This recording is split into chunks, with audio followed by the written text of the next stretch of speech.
இன்றைக்கு நாம் தியானிக்க இருக்கிற வசனம் 1 தீமோத்தேயு 2ஆம் அதிகாரம் 4வது வசனம். எல்லா மனுஷரும் ரட்சிக்கப்படவும் சத்தியத்தை அறிகிற அறிவை அடையவும் அவர் சித்தமுள்ளவராக இருக்கிறார்.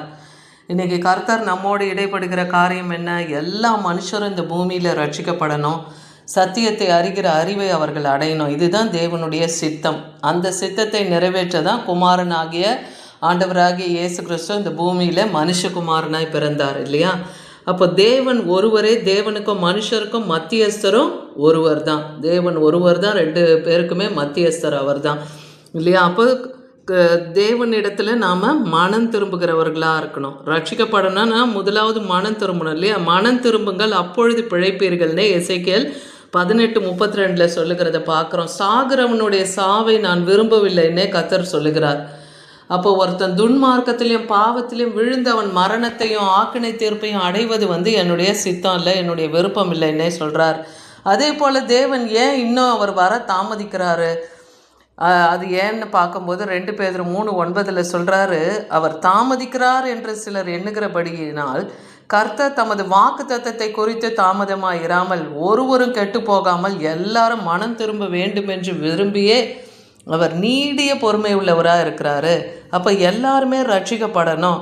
வாக்கு தத்தத்தை குறித்து அவர் தாமதிக்கலை, வாக்கு தத்தத்தெல்லாம் அவர் நிறைவேற்றி கொண்டு தான் இருக்கிறார் இல்லையா? யாரும் கெட்டு போகாமல் எல்லாரும் மனம் திரும்பணுன்றதுக்காக தான் அவர் நீடிய பொறுமையாக இருக்கிறாருன்னு பார்க்குறோம். எசேக்கியேல் 18:23 துன்மார்க்கன் சாகிறது எவ்வளவேனும் பிரியமோ அவன் தன் வழிகளை விட்டு திரும்பி பிழைப்பது அல்லவோ எனக்கு பிரியம்னு சொல்கிறார். அப்போ அவன் தன் துன்மார்க்கத்திலேருந்து விலகி அவன் மனம் திரும்பி கர்த்தரிடத்தில் வரணும். அப்போ அவன் ஆக்கினை தீர்ப்புக்குள்ளாக தீர்க்கப்பட மாட்டான். ஏன்னா நீதிமான் கூட தன் நீதியை விட்டு விலகி அநீதியை செஞ்சான்னா துன்மார்க்கன் செய்கிறது போல அவனும் சகல அருவருப்புகளை செய்வானாகில் அவனும் பிழைப்பானோ? அவனும் தான் செய்த தன்னுடைய பாவங்களுக்காக அவனும் என்ன பண்ணுவான்? ஆக்கணைக்குள்ளாக தீர்க்கப்படுவான். அவனுடைய நீதி கூட நான் நினைக்க மாட்டேன்னு சொல்கிறார். ஒரு நீதிமானா அவனை துர்மார்க்கத்தில் விழுந்து அவன் நீதி கூட நினைக்கப்பட மாட்டாது என்றார். அவன் செய்த துரோகத்திலேயே தன் பாவத்திலேயுமே அவன் சாவான்.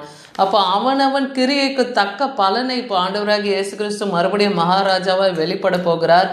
அப்போ அவனவனுக்கு கிரிய தக்க பலனை அவர் கரத்தில் கொண்டு வருகிறார். அக்கிரமம் செய்கிறவங்களுக்கு ஆக்கினை தீர்ப்பு உண்டு. நீதிமான்கள் நியாய சங்கத்துக்கு முன்பாக நிற்பார்கள்னு வேத வசனம் சொல்லுகிறத பார்க்குறோம். தீத்து 2ஆம் அதிகாரம் 11ஆம் வசனத்துலேருந்து எடுத்து வாசி பார்த்தீங்கன்னா அதில் என்ன சொல்கிறாரு? எல்லா மனுஷரும் ரட்சிப்பை அளிக்கத்தக்க தேவ கிருபையானது பிரசன்னமாகி. அப்போ எல்லாரும் ரட்சிக்கப்படுகிறதுக்கு தேவன் தன்னுடைய கிருபையை பிரசன்னமாக்கி இருக்கிறார் இந்த உலகத்தில். அதனால தான் இது கிருபையின் காலம். இன்னும் ஒரு மக்களுக்கு கிருபையை கொடுத்துக்கிட்டே இருக்கிறாரு, சீக்கிரம் மனம் திரும்பி வாங்க. அதனால தான் அந்த கடைசி கால அழிவுக்கு எல்லாரையும் தேவன் இன்னும் வச்சு பாதுகாத்துக்கிட்டு இருக்காரு. அதனால் நாம் அவபக்தியாகவும் லௌகீக இச்சை, இந்த உலக பிரகாரமான இச்சை, அவபக்தினா தேவ பக்தி இல்லாமல் இருக்கவங்களும், லௌகீக காரியம்னா உலக பொருள்களுக்கு மேலே இச்சையோடு இருக்கிறது, அதெல்லாம் வெறுத்து நம்ம தெளிந்த புத்தி உள்ளவர்களாய் நீதியும் தேவ பக்தியும் உள்ளவர்களாய் ஜீவனம் பண்ணணும்னு சொல்கிறார்.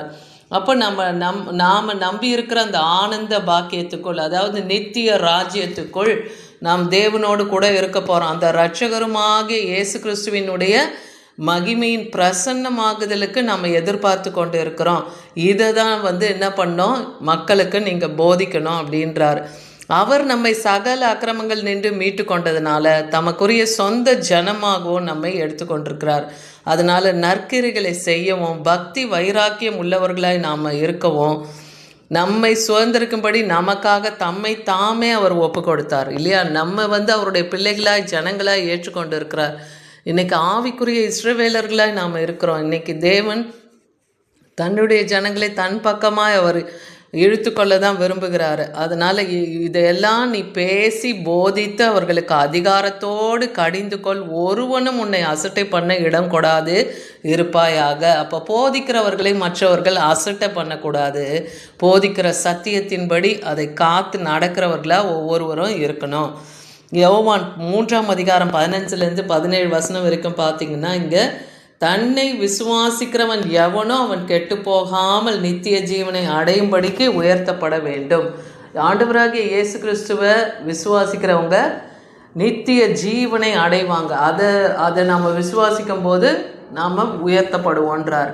அதே போல் வேதாகமத்திலேயே பிரதானமான ஒரு வசனம் எது?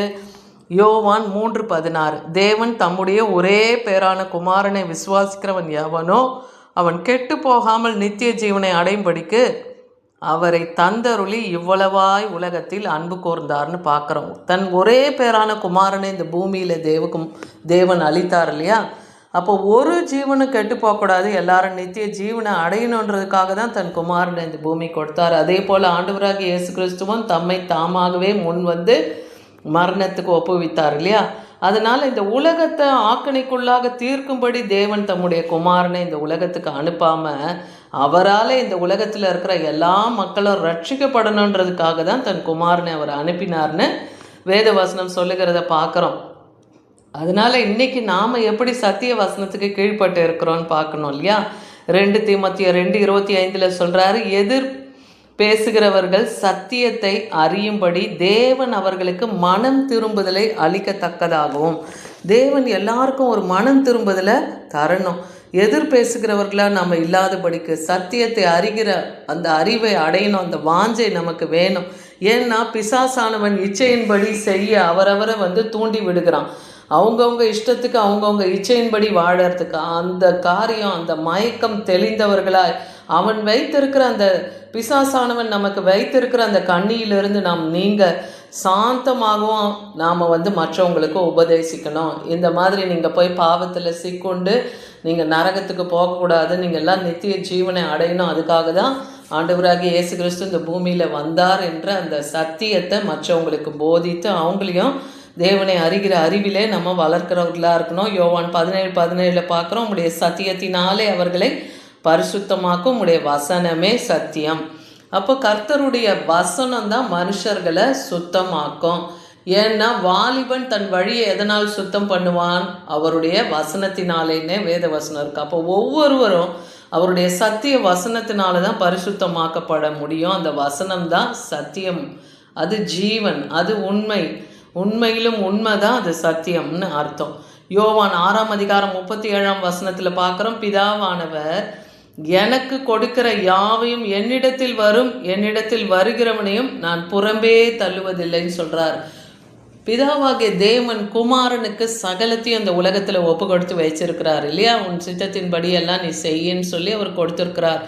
அதை போல் இன்றைக்கும் தன்னிடத்தில் வருகிறவர்களை நான் புறம்பே தள்ளுவதில்லைன்னு சொல்கிறாரு. எவனொருவன் தன் பாவத்தை அறிக்கையிட்டு மனம் திரும்பி தேவனிடத்தில் திரும்புகிறானோ அவனை தன்னிடமாய் அவர் இழுத்து கொள்ளுகிறார். விசுவாசம் உள்ளவர்களாய் ஞானஸ்தானம் நம்ம பெறணும், முதல்ல ரட்சிக்கப்படணும். வாயினாலே அறிக்கையிட்டு நம் பாவங்களை அறிக்கையிட்டு ஆண்டவராகிய இயேசு கிறிஸ்து தான் மெய் தேவன் சொல்லி நம்ம வாயில் அறிக்கையிட்டு அவரை ஏற்றுக்கொண்டு விசுவாசம் உள்ளவர்களாய் ஞானஸ்தானம் பெறணும். அதுதான் ரட்சிப்பு. அப்படி அவன் தான் ரட்சிக்கப்படுவான். விசுவாசியாதவனை கர்த்தர் ஆக்கணைக்குள்ளாக தீர்ப்பெண்ணே மார்க் 16:15 சொல்கிறார்.